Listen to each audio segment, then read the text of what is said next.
don't eat my brand new book. You wouldn't understand. It does not have that many wheels anymore. I lost my shit. What's up, guys? My name is Natalie, and welcome to my Nook of Novels.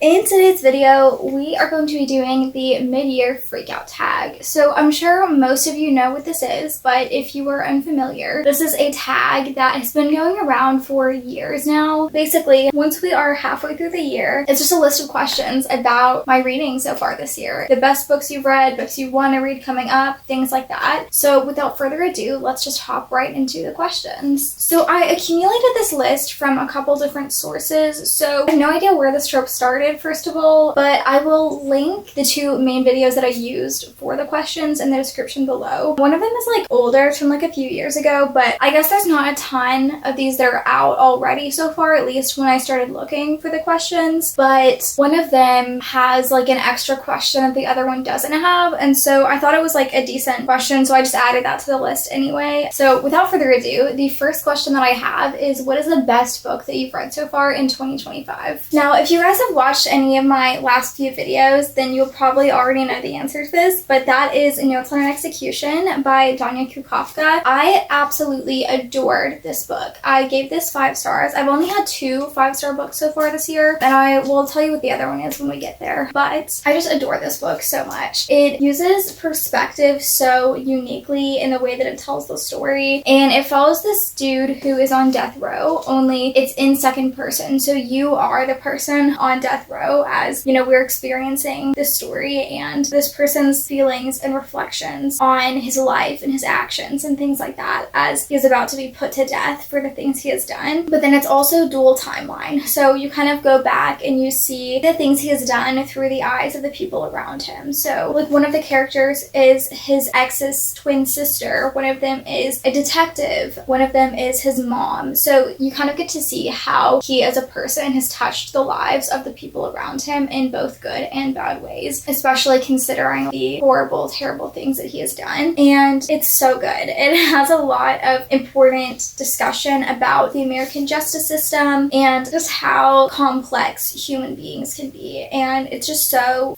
fascinating. It was so shocking and upsetting. So as I was reading this, I annotated it, but not in like a normal annotation way. I wanted to do something a little bit different with this because I felt like a lot of my experience reading this book revolved around how I felt while I was reading it and not necessarily just the things that happened. And so I wanted my annotations to really reflect that. So all of my blue sticky notes in this book are things where I had some sort of reaction to what was going on. So I literally just wrote how I reacted. So some of them are just like a drawing of the face I made, or it'll literally just say what or something like that. So there was just a lot of moments in this book where I was flabbergasted or so distraught by the things that were happening, and there were just so many powerful moments in this story. So many plot points or just little character moments. There were so many things that just made me think or made me really upset or things like that, and this just had such a major impact on me as I read it. And even now, like just thinking back on this, like this is just such a powerful and beautiful story, and this is something I can definitely see myself rereading in the future and just going back into with fresh eyes. And this is just so good. Such a beautiful story. Honestly, this is timeless. I cannot express how much I loved this, and this is definitely going to find a place on one of my bookshelves where I keep my favorite books. I'm not sure where yet. I'm definitely going to have to do some reorganizing soon, but I just love this and adored it with every bit of my heart and soul. Question number 2 is, what is the best sequel you've read so far in 2025? And for me, this definitely has to be City of Glass by Cassandra Clare. This is the 3rd book in the Mortal Instruments series, and this was just such a good book. I don't know. I think I wasn't expecting to love it as much as I did, just because, I don't know, sometimes when I'm continuing with series, it kind of just feels like it's dragging on, and all I'm really thinking about is the fact that I need to be productive and finally get through it. And I kind of went into this one with that same mindset, and then I was just blown away by how much I was actually enjoying it. I feel like I got through it really quickly considering the size of the book. It wasn't anything crazy. It was a little less than 500 pages, I think, so not insanely huge by any means, but it was just so fun. There was so much plot that was happening constantly throughout the book, and it just felt like such a classic fantasy story because it has that little bit of romance in it, and you can tell from a mile away what is going to be happening with the characters. There was a twist that I saw coming from literally 2 books away. I knew it as soon as the end of City of Bones happened. I knew that this thing was going to occur, and I was just waiting and waiting, and it finally happened, and I am just so thrilled that we finally got to this point because it was so frustrating. It was so upsetting that this thing was still kind of happening, and I'm just so glad that we finally got past that, and now we are in a new realm of adventure. However, it was just in time for me to have to stop reading that and read the 3 Infernal Devices book before I can even continue with that. So I'm definitely super looking forward to continuing with that series. I feel like I'm being so vague about it, but again, it's the 3rd book in a series. My biggest thing that I loved about it so much was just the plot. It was completely keeping my attention the whole time, and I was just really there for it. I really wanted to know what was going to happen, and the characters are really good as well. They're super enjoyable, and I just love this story. I don't know, it's just so fun. I'm just really excited to keep reading it. The next question is a new release that you haven't read yet but want to, and 100% the only possible book that I could answer this question with is Bury Our Bones in the Midnight Soil by V.E. Schwab. I was so excited when I saw this book in Barnes & Noble. I didn't even know this was coming out because I kind of feel like I live under a rock sometimes because I kind of try to avoid looking at new releases and things like that sometimes, which is probably not good considering I am a booktuber and it's probably important to know things like that, but it's easier for me to ignore the new things that are coming out and not have to physically resist buying everything in the world because I desperately need to read these books when I know that they exist. So I kind of just don't even look sometimes at what's coming out, so then I don't have to worry about I want to buy these 800 new books. Like if I just ignore it, then I'm not spending my money and I have plenty of books here to read. So I'm not always super in the loop about that. And so I went to Barnes & Noble and I just saw this whole table of these sitting there and they're signed, and I just had to buy this because I literally don't even know what this is about. But I saw that it takes place in 3 different timelines, and probably my favorite book of all time. It's hard to say my favorite book, right? Because I have so many, but one of my favorite books, at least top 3, is The Invisible Life of Addie LaRue by V.E. Schwab. And I don't want to say that I'm expecting it to be like that because I'm not, but the vibes are there. Like it feels so similar because it's set in 3 different time periods, and The Invisible Life of Addie LaRue is also a dual timeline where it's going back to her from hundreds of years ago and what drove her to become immortal basically, and then present day what she's doing in her life in the real world in real time, and it's just so good. That was such a good story. It was so beautiful. The prose in it is just stunning.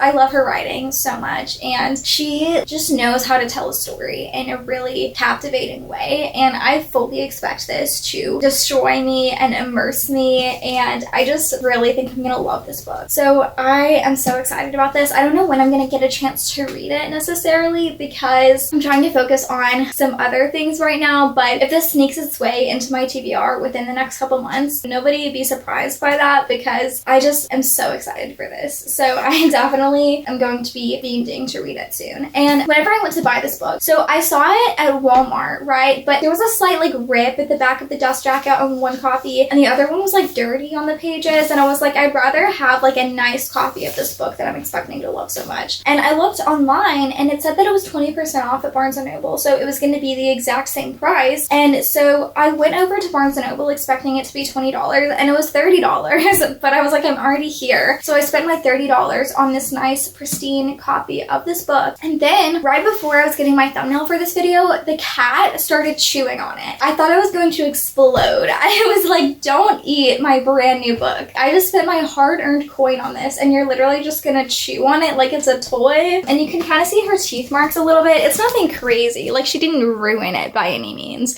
You can literally barely tell, but there's teeth marks on the pages, and I was distraught. But it's okay, because again, you can literally barely tell. Like, it's basically a pristine copy still, but nearly lost my life for a second. But anyway, I'm so excited. The next question is is my most anticipated release for the second half of the year. And I was doing some digging because I was like, I don't really know what's coming out. I live under a rock, like I said, and honestly, I couldn't find anything that I was desperate and ravenous for. The only thing that I really saw, this feels like kind of a random one, but it's Always Remember the Boy, the Mole, the Fox, and the Horse. I am forgetting the author of it, but I'll have it on the screen right here so you can see it. But The Boy, the Mole, the Fox, and the Horse was so good. It's such a poetic little story. It's basically a little picture book. There's not a lot to it, but it is so stunning. And there's this one page that I want as a print on my wall. Like, I want to hang this up and look at it every single day. Like, it's gorgeous. It's stunning. It's just such a beautiful, beautiful book. And it's sad and it's emotional, but it's also so sweet and wholesome. And it's just so great. I don't know. I just love it so much. And it's really exciting that they're making another book. The other thing that comes to mind, I don't know if this is out yet or not. I want to say it probably is, but I was watching a booktube video right before filming this, and they mentioned that there's a new John Green book. I don't remember what it's called. It's something about tuberculosis, but it's a nonfiction book just about tuberculosis, which like on its own, I would be like, okay, whatever. Like, I'm not going to read that, obviously, because I'm not interested, but it's John Green, and I just love his writing so much, and I would read anything that he writes, to be honest. I read his other nonfiction book, which was The Anthropocene Reviewed, and I wasn't expecting to love that very much because obviously it's nonfiction. I was like, okay, like I'm not really sure how I'm gonna feel about this, but it was really good. Like, I really enjoyed it, and it wasn't super, like, I don't know, I feel like I hear nonfiction and I think, oh, it's gonna be a textbook, but obviously it wasn't. It was really good. It was really funny. I'm just expecting good things from this new book, even though, again, obviously it's nonfiction. It's not something I would pick up if it wasn't written by John Green, but I want to expand my realm of reading nonfiction books, and I think this is a great step into that direction, especially because I already know I'm gonna like it because he's writing it. So I don't know, I think it'll be fun to like expand my knowledge in that way and read this. The only thing is I do have like really bad medical anxiety, so I mean, I'm sure there's gonna be some like medical things in this book because it's about tuberculosis, so we'll see like how that is explored and such. But again, like I'm expecting it to be enjoyable regardless, so I'm not super worried about that, but it's just like a point of skepticism for me, but nothing crazy. So I'm still really hoping to love that one, or at least like enjoy it and gain something from it, if nothing else. The next question is my biggest surprise that I've read so far this year, and this one has to be My Last Summer with Cass. Again, I don't remember the author's name, but I will have it on the screen right here. This was my other 5-star read from the year so far, and this was just so good. This was a graphic novel, and it has the classic storyline where the two characters are family friends and they see each other every single summer, and this just had all the cute summer vibes. It wasn't a romance. It was literally just a story about their friendship. It was just so beautiful. These two characters, they love art. They're two artists, and they have this dream that they're going to both be in a gallery together one day, and it's just such a beautiful story about like friendship and growth and things like that. And there was this moment in this book where I lost my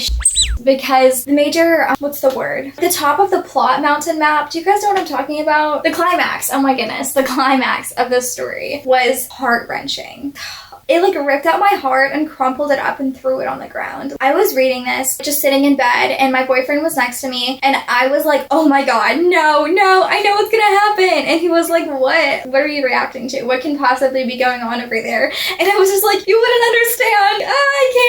I cannot, as you can probably imagine. Wow. And it was one of those things where what made it so emotional and powerful was the fact that I could see exactly why she did this. Like, I could fully understand this character and exactly what was going through her head when she did what she did, but it was distressing to say the least. Even just thinking about it now, like, oh, I cannot. This was so good. It was really quick, and I just really was not expecting anything crazy from this. I thought like, oh, you know, it's gonna be a cute little summer book, whatever. It'll be cute and fun, and it was just so good. It made me want to, as soon as I finished this, I was like, I'm gonna go paint a picture because like the art vibes were just really there, and it was just so enjoyable. enjoyable. I really loved this book. Question number 6 is my favorite new author, and this can be like a new emerging author or a new author to me, and this one had to be Danya Kukafka, just because of how amazing I thought this book was. But then I wanted to add another author to this, and that is Nicholas Eames, the author of Kings of the Wild, because I read this book to my boyfriend in December. We finished it up in January, so that was technically my first read of the year. His writing is just so witty. It was just really funny and really keeps the story moving along really quickly, and he just writes in a way that's super fun and really just makes you want to keep reading. And then this one is complete opposite end of the spectrum. Her writing is super poetic, and it's one of those where obviously literary fiction I feel like kind of moves a lot slower than some other types of books, but the writing keeps me invested. It keeps me wanting to read more, because even though there's not really anything happening, the way that everything is told and described, it just feels so powerful and so significant to the story itself. Like, I don't know how to explain it. I don't know if that makes sense or not, but everything that she says holds so much weight, and I'm like, oh my gosh, this is so profound. And then I keep reading, and every single sentence hooks my soul, and I just become so invested in every word she's saying. So this was so beautiful, whereas Kings of the Wild was just so fun and so immersive and just so full of life. So I just really enjoyed both of these stories so much. Question number 7 is newest fictional crush, and this is kind of a hard one for me to answer because I don't really often read a book and think like, oh, this is my book boyfriend, I have a crush on this character. Like, that's just not really how my brain operates when I'm reading a book. A lot of the time I'll think like, oh, like I enjoy this love interest and I think that they're good for the main character. I'll think, okay, these people fit together well, or this person is really funny and I enjoy that, but I don't often think this is the person for me, just because I just don't really find characters like that. But if I have to answer this question with some character, I actually have 2. Both of them are by Cassandra Clare. So the first one is Will Herondale from Clockwork Angel, and the other one would be Jace Wayland from the City of Bones trilogy, specifically City of Glass, because that is the book that I read this year. But the way that she writes her male characters is just super fun, and they basically just have no cares in the world, and they're super smart ass and just really funny. They make me giggle a lot, and I just enjoy that. I enjoy reading about them because they're super like flirtatious. I like when characters like this make me laugh, and I just think it's really fun, and it makes for a much more like lighthearted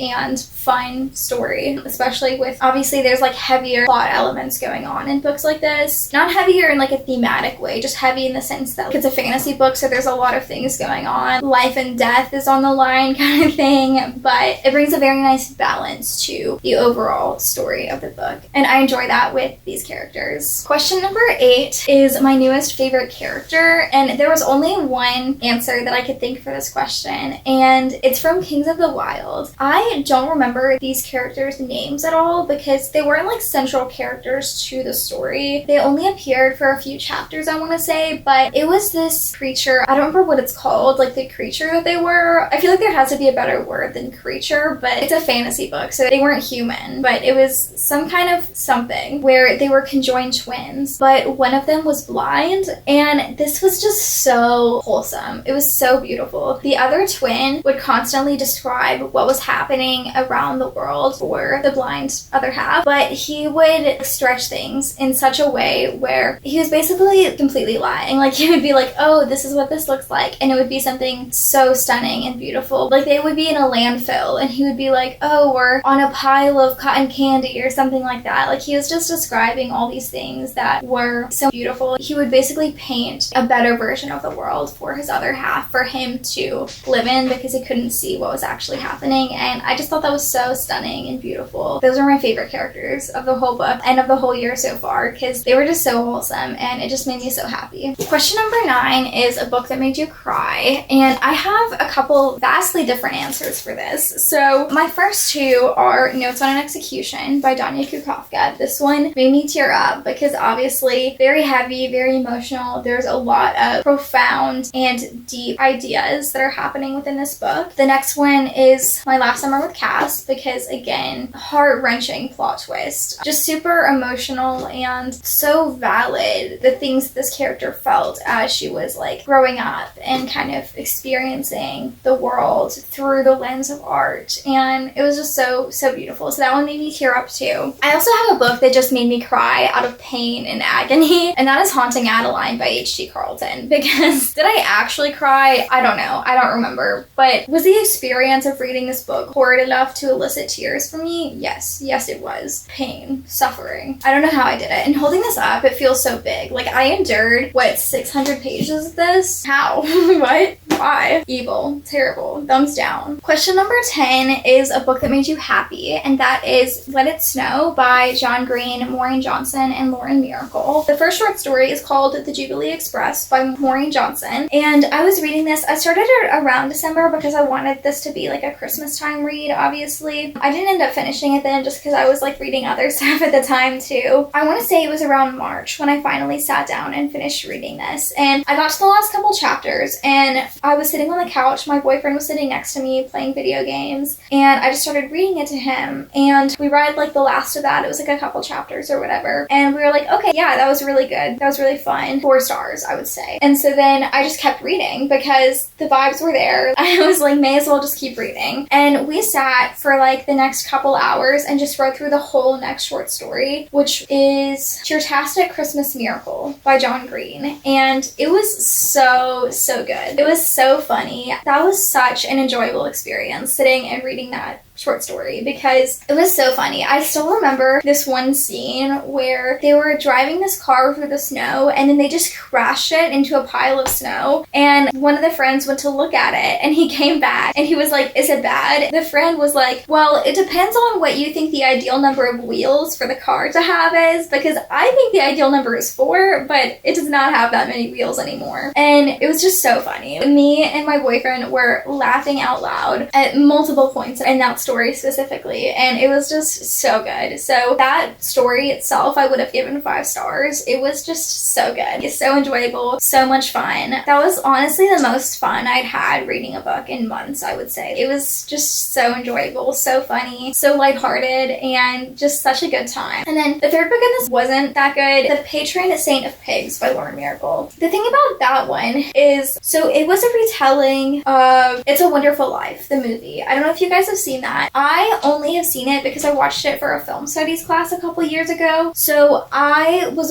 aware of the existence of that movie when I read this book. And I think if I hadn't been, I would have been so confused because it was a retelling of that, but it was in such a weird way where it was almost just referenced in a bunch of places that didn't make any sense. And the whole like theme of the story was kind of revolving around the main character having more awareness of the people around her and trying not to be so self-centered. However, it was just done in such a weird way. Most of the book was just her friends being like, oh my gosh, why are you only thinking about yourself, when it was something she couldn't even control and there was no reason. It wasn't her being self-centered, it was just the elements around her preventing her from doing certain things, and she didn't even have a chance to explain herself. It was just everyone assumed that she was a villain, and it was just really frustrating to read that. And then it would randomly be like, oh, and this person happens to be an angel and she got her wings or something like that, which again would make no sense if you haven't seen It's a Wonderful Life. And the end of the book too made no sense at all. There was nothing leading up to it and it was super random. This person has had a significant role in the events of the book the whole time, but there was nothing hinting at it. There was nothing leading up to it. It just happened. It just didn't make a lot of sense. So that one I would have given 2 stars, but overall, just the vibes of this book were super fun, super lighthearted, and super Christmassy, obviously. And it was just a really fun book. So I definitely would read this if you're looking for something to just lighten the mood or put a smile on your face. The next question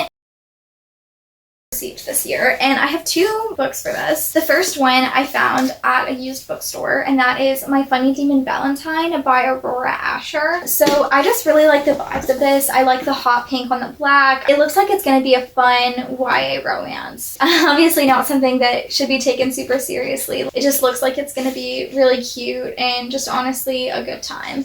I like the vibes. I think it's really fun looking. The only thing is like the sprayed edges are cool, but I almost think they don't really fit with the book super well. I think if all of it was like in this hot pink color or just one that matched, I guess, with the rest of it better, I think that would have been a lot prettier than fading into this weird like purple that doesn't really match the rest of the book. I guess because it goes into black and it's like fading into the black and this is black, but I don't know. I just don't like it that much, but I like the pink. So anyway, I think this is a really pretty book. And then the other prettiest book I bought this year, I actually bought the other day, and that is Watch Me by Tahara Mafi. I originally saw this at Walmart and I was like, ooh, I really want that, but I'm gonna save my money. And then I kept thinking about it after that for days, and I was like, okay, I'm gonna do it. I'm gonna buy it. I went to Walmart to get it and they didn't have it anymore. So I had to wait until I was across town at my parents' house, and then I went ahead and bought it while I was at the Walmart over there. So I have acquired it. I've received it. I have this book now. And I just think it's stunning. The gold on the edges like matches so nicely with the book. So there's a lot of opinions on sprayed edges and the fact that they're so common now. And I just love sprayed edges. I don't know. I know a lot of people don't like them anymore, but I think they're so pretty. But specifically when they match with the book. Because like I said with this could obviously be so much prettier if it matched well with the book. But then this I think just does. Like this just really does it for me. The lettering and all of this gold just really is so beautiful. And I'm obsessed. All of the Shatter Me books I just think they look so good with the eye. They're all so pretty and I just love them. But then this also has really fun end papers. I don't know like what this has to do with the story itself, obviously, because I haven't read it yet, but there's the gummy bears on there, and then on this side of it as well. Underneath the dust jacket is really pretty as well. It has this like whole quote right here. It says, "In my dreams, I'm safe. I have a strong hand to hold, a door to lock against the dark, a trusted ear into which I whisper my fears. In my dreams, I am patient and kind.